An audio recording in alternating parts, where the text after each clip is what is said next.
సామాన్య కాంగ్రెస్ పార్టీ కార్యకర్త తెలంగాణ రాష్ట్రంలో సామాజిక వర్గాన్ని చెందినటువంటి మా ఆరుగురు ఎమ్మెల్యేలు మాదిగ ఎమ్మెల్యేల యొక్క కృషి మా 32 లక్షల మా మాదిగ కుల బాంధవుల యొక్క ఏదైతే ఆలోచన ఏదైతే ఈ రాష్ట్రంలో ఈ భారతదేశంలో రాహుల్ గాంధీ గారి ఆలోచన ఎంతైతే భాగస్వామి ఉంటుందో అంత హక్కుదారి కావాలి. వారి యొక్క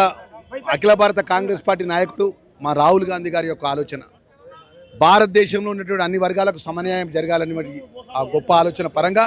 ఈరోజు ఈ మంత్రివర్గం సోషల్ జస్టిస్ పరంగా ఒక బీసీకి ఒక షెడ్యూల్ కాస్ట్ సంబంధించిన ఇద్దరు నాయకులకు అవకాశం దొరికింది. మరి అంత గొప్ప అవకాశం దొరికి మంత్రివర్గంలో ప్రమాణ స్వీకారం చేసి గాంధీ భవన్లో 30 సంవత్సరాల నుంచి కార్యకర్తలు ఇక్కడికి వచ్చినటువంటి వాడిని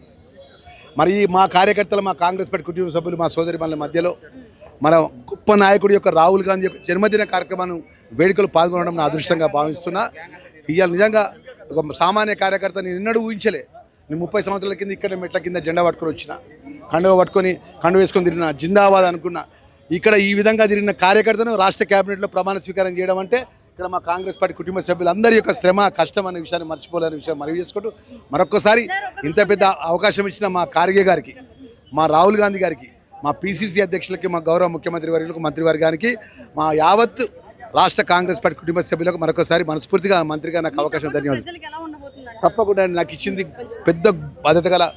అవకాశం నాకు ఇచ్చినారు. ఇది రాష్ట్ర ప్రభుత్వం ముఖ్యమంత్రి గారు SC welfare, ST welfare, minority welfare, disable అంటే ఈ వెల్ఫేర్కి సంబంధించినటువంటి బడ్జెట్ పరంగా పేదవాళ్ళకు అందాల్సినటువంటి సంక్షేమ కార్యక్రమాలు పేదవాళ్ళకు అందే విధంగా నా శక్తి వంచన లేకుండా ఆ కార్యకర్తకి వచ్చిన వాడిగా, కష్టాలు తెలిసిన వాడిగా, సామాన్య కుటుంబంకి వచ్చిన వాడిగా తప్పకుండా సమన్వయం చేసే విధంగా ముఖ్యమంత్రి గారి యొక్క నేతృత్వంలో మా రాహుల్ గాంధీ యొక్క ఆలోచనను అమలు చేస్తున్న విషయాన్ని కూడా